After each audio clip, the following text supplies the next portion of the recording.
Most men fear being alone. But strong men, they crave it. Not because they hate people, but because they've finally seen what most people become. Nietzsche once wrote, "The higher we soar, the smaller we appear to those who cannot fly." He wasn't talking about arrogance. He was describing exile. The quiet punishment every man faces when he starts to rise above mediocrity. At first, solitude feels like a wound.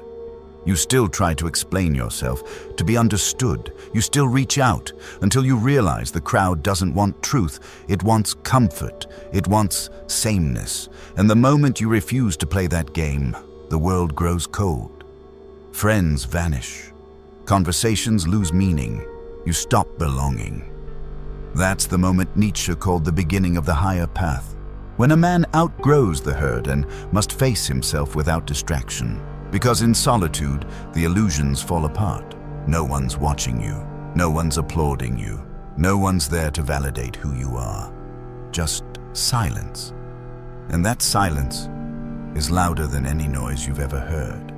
It shows you the truth, that most of what you called connection was just an exchange of masks.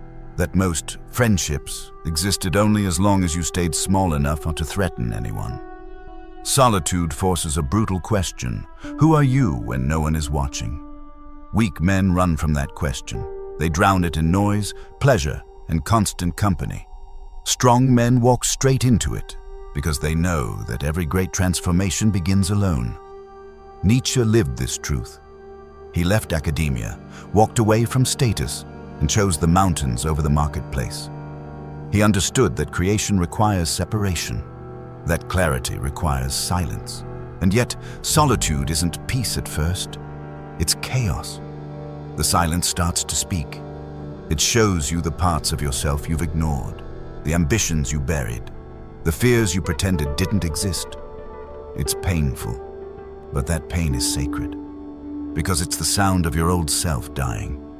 Nietzsche believed that solitude was not a retreat, but a confrontation, a battle between who you are and who you could be. And only those willing to fight that battle deserve to call themselves strong.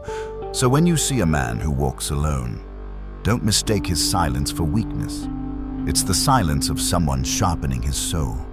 Most men fear being alone. Strong men, they crave it because they know that's where their real life begins.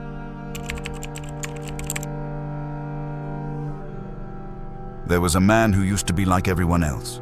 Woke up, scrolled his phone, checked what people were saying, laughed at things he didn't find funny, just to belong. He wasn't weak, just normal. Until one day, something snapped. He was sitting at a crowded table, surrounded by noise, laughter, and small talk. But as he looked around, it hit him. Nobody was really there. Everyone was performing, everyone was pretending, and for the first time, he felt completely alone in a room full of people. That was the moment he began to see what Nietzsche called the herd. The herd isn't evil. It's comfortable. It's where mediocrity hides behind togetherness. It praises the man who fits in and mocks the one who stands out. And the scariest part, the herd doesn't even know it's a herd. Most men don't realize they've surrendered their individuality until it's too late. They follow trends, opinions, lifestyles, not because they believe in them, but because standing alone feels unbearable. Nietzsche despised this quiet slavery. He wrote that morality itself had become a tool of conformity, a system designed to keep men obedient, unthreatening, and dull. He warned that the good man was often just the most harmless man. The strong man, he said, is the one who dares to disobey, not out of rebellion, but out of self-respect. And so, our man left the table. He started spending evenings alone. People said he was changing, becoming distant. They didn't understand that he wasn't pulling away. He was waking up. Solitude taught him to think without the noise of other minds. He stopped measuring himself against the crowd. He began creating his own values, his own standards, his own code. Nietzsche called this the path of the Übermensch, the higher man who breaks free from herd morality and becomes his own authority. It's not about superiority. It's about sovereignty. The power to say, "This is who I am," even if the world disagrees. But the path isn't easy. When you rise above the herd, you stop being seen as one of us. You become the stranger, the outsider, the threat. The herd fears what it doesn't understand, and it punishes what it cannot control. That's why solitude is not just a choice, it's a consequence. The higher man doesn't isolate himself because he's arrogant. He's simply outgrown the noise that used to feed him. He's no longer searching for belonging. He's searching for truth. And once you've tasted that kind of independence, you can never go back to pretending. Nietzsche once said, "The individual has always had to struggle to keep from being overwhelmed by the tribe." He knew that to stand alone is to risk being hated, but to stay with the herd is to guarantee being forgotten. So choose wisely, because the moment you stop following the crowd, the world will call you lost, when in reality, you've finally been found. At first, solitude feels like exile, but for those who endure it long enough, it becomes revelation. Nietzsche understood this better than anyone. After abandoning his academic life, after losing his health, his friends, and even his sanity in the eyes of others, he went into the mountains, not to escape the world, but to rebuild himself outside it. There, in silence, he wrote Thus Spoke Zarathustra, a book that would shape philosophy for centuries. No audience, no applause, no validation, just cold wind, isolation, and a man confronting the limits of his own mind. That's the paradox of solitude. It first breaks you, then it gives you everything. In the quiet, you begin to see patterns no one else sees. You start connecting ideas, reflecting on wounds, recognizing the invisible forces that shape your life. The solitude that once felt unbearable slowly becomes sacred. Because creation, real creation, never happens in comfort. It happens in stillness, when you're forced to face yourself. Every man who's ever built something meaningful knows this feeling. The nights when everyone else sleeps and you're still awake, thinking, building, planning. No one understands what you're doing, and that's the point. They're not meant to.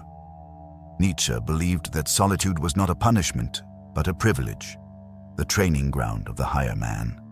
He wrote, "The greatest events, they are not our loudest but our stillest hours." He was right. The greatest victories in life are silent, invisible until the world suddenly notices what you've become. And if you're watching this right now, maybe you're already in that stage. That space between isolation and awakening, where you're not who you were, but not yet who you're meant to be.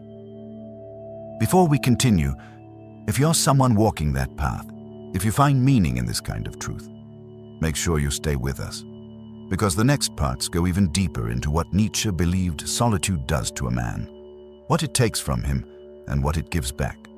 You'll want to hear this. Now back to Nietzsche.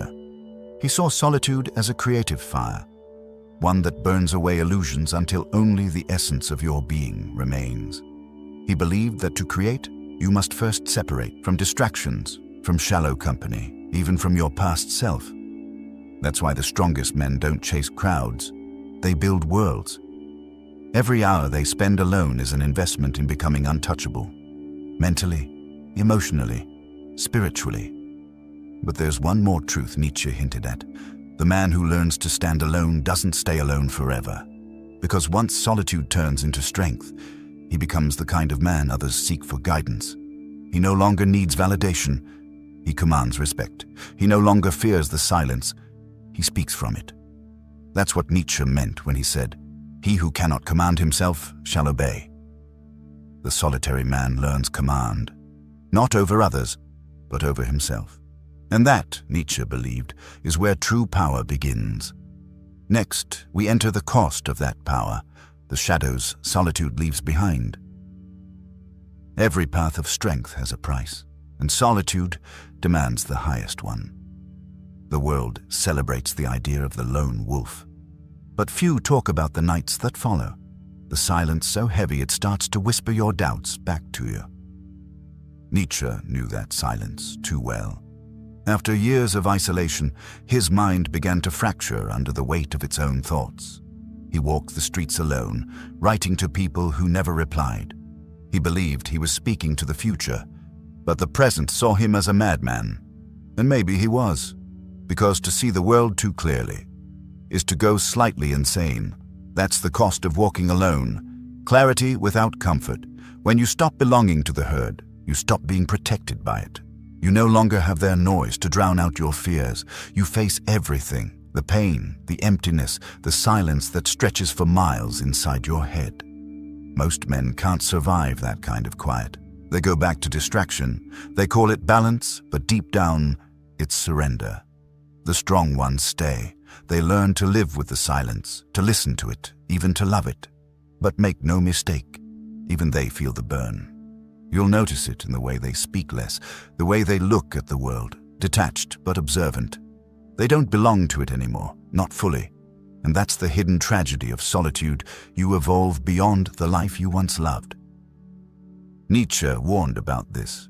He wrote that solitude can turn poison if it isn't guided by purpose. That the man who isolates himself out of bitterness will not find peace, only decay. He wasn't glorifying loneliness. He was warning against aimless withdrawal. Solitude must serve creation, not escape. Otherwise, it consumes you, because isolation can sharpen the mind, or it can hollow the soul. The difference lies in what you do with the silence. You can use it to face your fears, refine your thoughts, and rebuild your strength. Or you can use it to hide, to feed resentment, to rot quietly while calling it peace.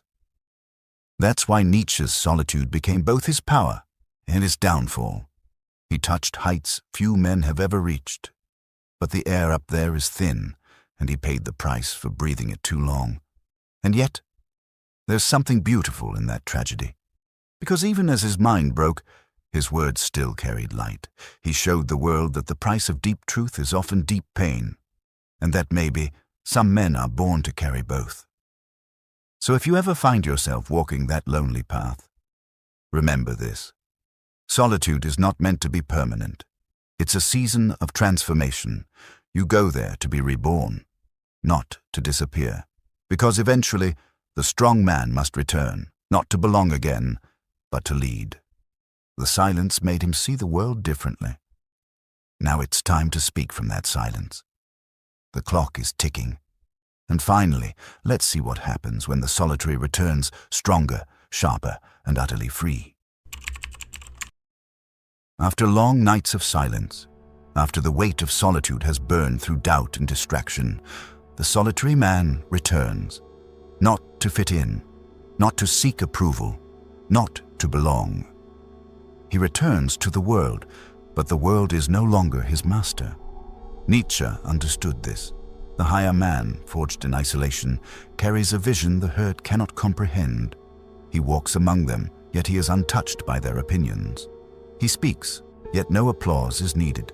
He acts, yet no one fully understands why. The solitary has become sovereign. He knows himself. He knows his power. He knows what to build and what to destroy. And here's the secret most people miss. The solitary man doesn't return for the world. The world returns for him. Because strength, clarity, and purpose are magnetic. When you've walked alone long enough, others cannot help but notice. They seek guidance. They seek insight. They seek truth. But the solitary gives it sparingly. Not out of pride, but because he knows the value of his energy. Every word, every action, every decision carries weight. He no longer wastes himself on shallow connections or meaningless approval. Nietzsche said it best. He who climbs upon the highest mountains laughs at all tragedies, real or imaginary. The solitude that once felt like a curse now feels like wings. And yet, this return is not triumphal. It is quiet, deliberate, and reflective. Because the higher man has learned that power without control is weakness. That freedom without discipline is chaos. That solitude, once necessary, must now guide interaction, not escape from it. So if you've walked the path of silence, if you've tasted the weight of being alone, know this. It was never about loneliness. It was about preparation, about forging your mind, your spirit, and your vision. The world may never understand you, the crowd may never accept you, but that no longer matters, because you've learned the greatest truth Nietzsche ever taught. The strong do not follow, they do not bend, they do not fear solitude, they return. And when they do, everything is different. Think about that.